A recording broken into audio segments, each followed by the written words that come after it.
இந்த மாதிரி ஸ்கல்ப்சரை வந்து நீங்கள் கோவில்களில் பார்த்துருக்க முடியும். ஒரு பாம்பு வந்து கிரகத்தை பிடிக்கிற மாதிரி. இதுக்கு பின்னாடி வந்து ஒரு பெரிய புராண கதை இருக்குது ராகு கேதுவை பற்றி.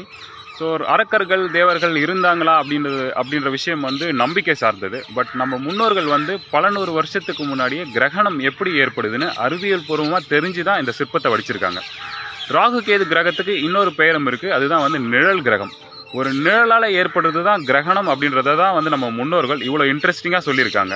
உதாரணத்துக்கு பூமிக்கும் சூரியனுக்கும் இடையில வந்து நிலவு வரும்போது சூரியனோட ஒளி தடைப்பட்டு நிழல் வந்து, அதாவது நிலவோட ஒரு பக்கம் பார்த்தீங்கன்னா நிழல் மாதிரி இருட்டாக இருக்கும். ஸோ அந்த நிழல் வந்து சூரியனை மெல்ல மெல்ல பிடிக்கிற மாதிரி தான் நம்மளோட பார்வைக்கு தெரியும்.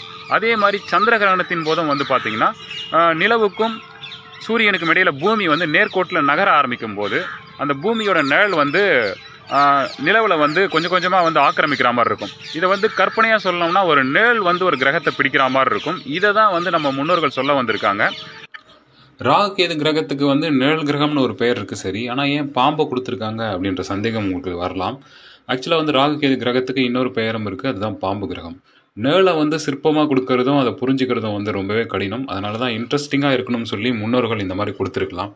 இது மாதிரி இன்னும் நிறைய வீடியோஸை அடுத்தடுத்து பார்க்கலாம். பாய்.